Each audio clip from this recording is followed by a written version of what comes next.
Hey, Mr. Manly here with lesson number 457 in How to Be Manly. As you may have noticed, my dating streak has taken a somewhat downward turn. As a kid, I had a beagle named Jake that would follow me around everywhere. Jake was really a babe magnet. I worked at a local country club where I caddied, and everyone knew Jake, especially Libby, the hot dog girl on the 10th tee. And let me say, the way she handled a hot dog put thoughts in my head. But I was 13 and she was 19. So all I could do was relish the thought as I was applying relish on my hot dog. Libby was good to Jake, as many a day Jake would return home looking more like a basset hound than a beagle with his belly dragging on the ground. Recently, I decided to adopt a puppy. I went to a rescue called Libby's Misfits. What are the odds? When I arrived, it was the same Libby that used to serve up the hot dogs. I thought to myself, I have a hot dog I wouldn't mind serving up for her. She's still as beautiful as ever, and she recognized me. We embraced, and I asked why she chose that line of work.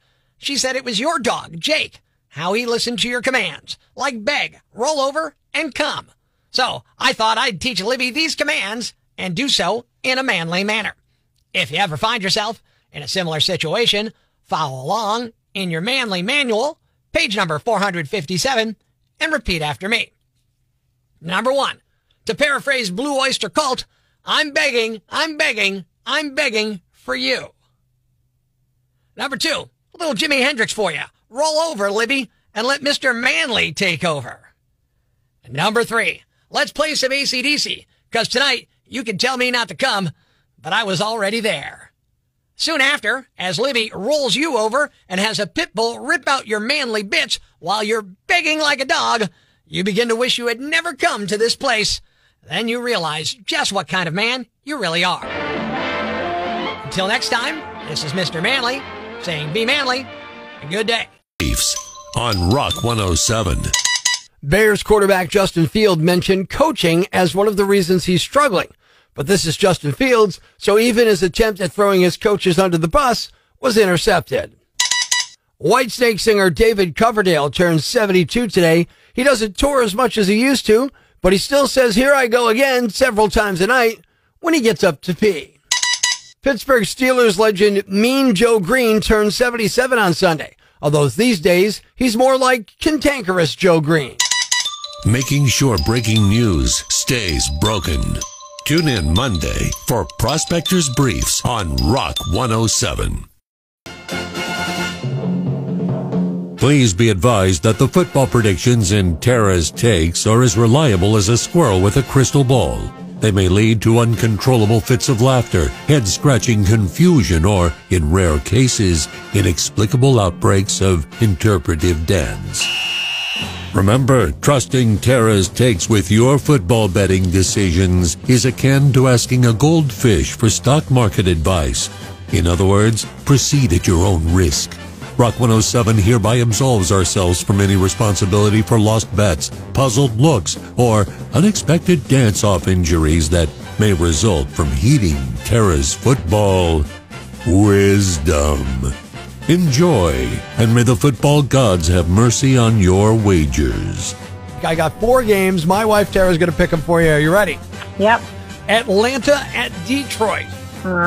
Detroit. Now, wait. Who are the Detroit? What's their team? The Lions. Yeah, there you go. Detroit is favored by 3 points. You're going to give up those 3 and take the Lions?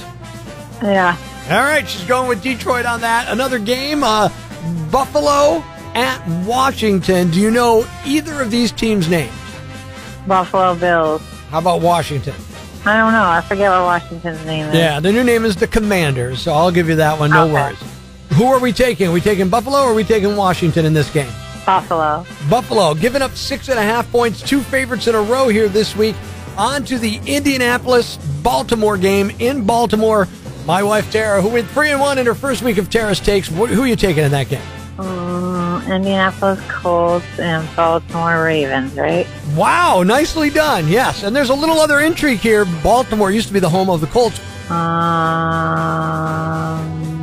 The first one. You're going to take Indianapolis? Yes. All right, taking Indianapolis. They are big dogs on the road, so you're getting 8 points for Indy to help win that game. And the final game, Tara's takes. And remember, she went 3-1. I think that was by accident. Denver at Miami. Who are you taking? Denver Broncos and Miami Dolphins. Right. Who do you take there? Denver Broncos. You're taking the Broncos, and why is that? I don't know. Well, let's find out how you did on Monday morning. Are you excited?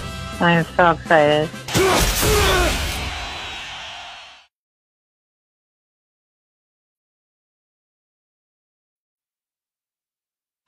The following rant may cause you to pull your hair out, scream at the radio, punch the dashboard. Complaints should be addressed to loudmouth.yambag at rock107.com. Hey, I'm Rock 107's Prospector, and here's what's got me jacked. Wednesday morning before the show, I popped over to Dunkin' on South Washington Avenue in Scranton. I grabbed a pumpkin spice latte and a breakfast sandwich. So I put a picture up on social media and mentioned what I got. And a nice guy who comments quite a bit on my page said, "Pumpkin spice, your bro card has been revoked." Now, I'm sure he was joking, but it did bring up something I despise. Men. Well, not men, but that man card, bro code, BS ideal of masculinity. It's so simple, so childish, so freaking stupid. Nothing aggravates me more than someone telling you this is what it takes to be a man. First, it's usually followed by some stupid, preening, posturing crap that's got nothing to do with anything except equating masculinity with perceived strength or stoicism.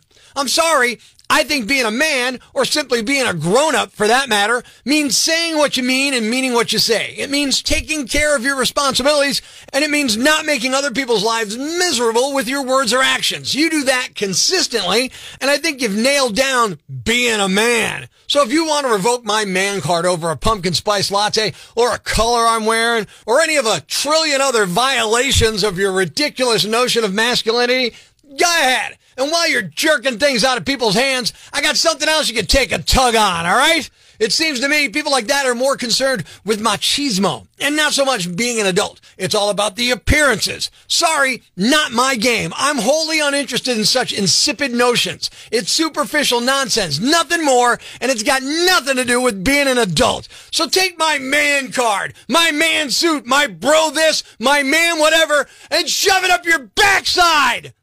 If you're man enough. I'm Prospector. I'm for the people. Who's with me? I gotta go crazy, man. Ever see the crazy guy screaming at the wall outside the Times building? Where does this rage come from, my son? Tweet us with hashtag #IFoundProspector and we'll come and get him. Prospector, mornings on Rock 107.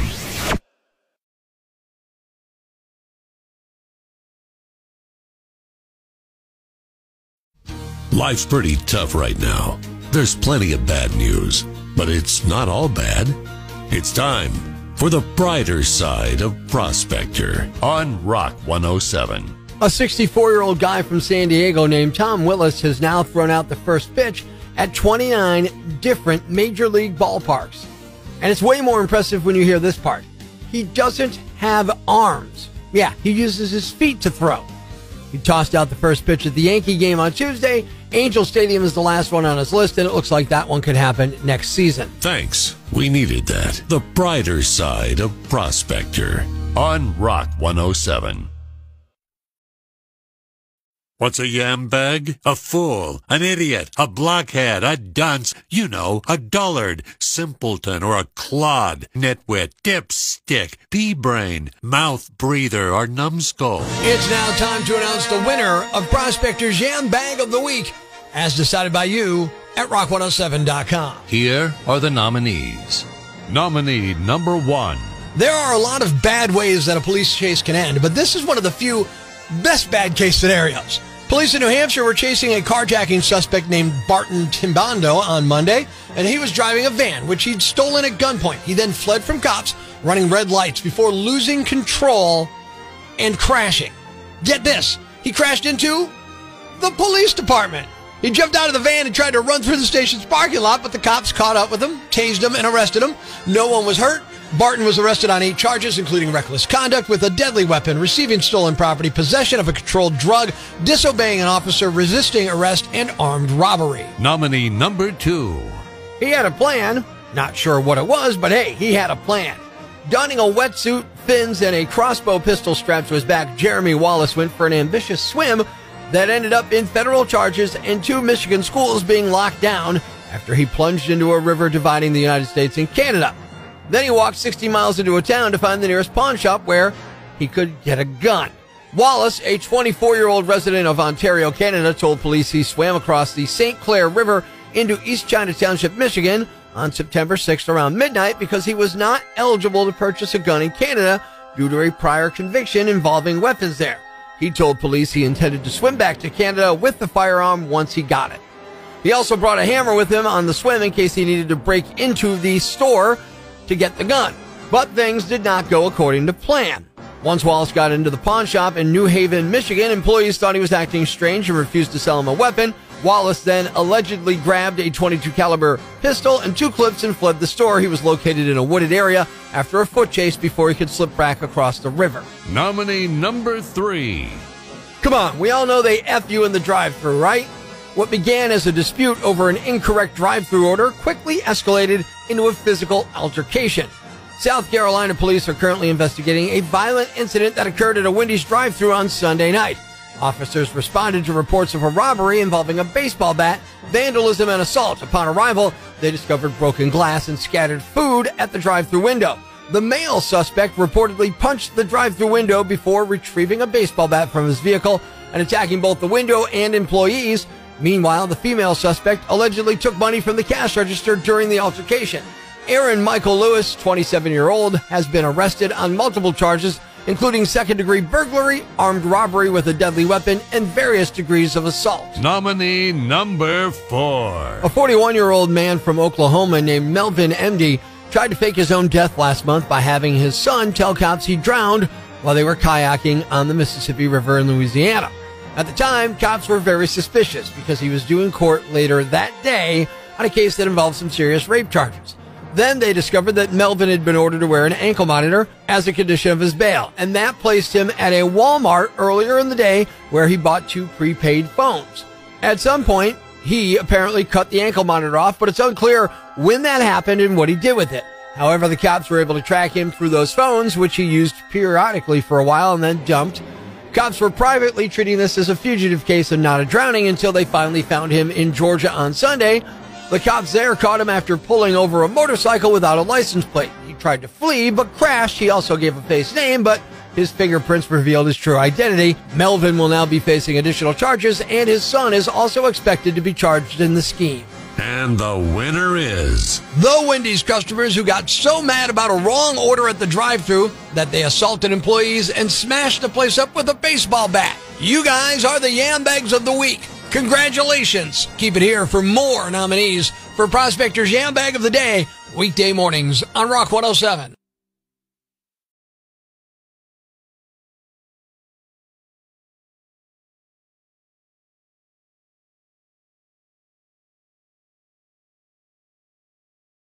Thanks for listening to Prospector's Prime Cuts podcast. Be sure to catch us live weekdays from 5:30 to 10 a.m. on Rock 107 or online at rock107.com or the Rock 107 app, a free download for your Android or iPhone. Subscribe to the podcast on Apple Podcasts, Google Podcasts, Spotify, Stitcher Radio, or wherever you get your podcasts so you never miss Prospector's Prime Cuts.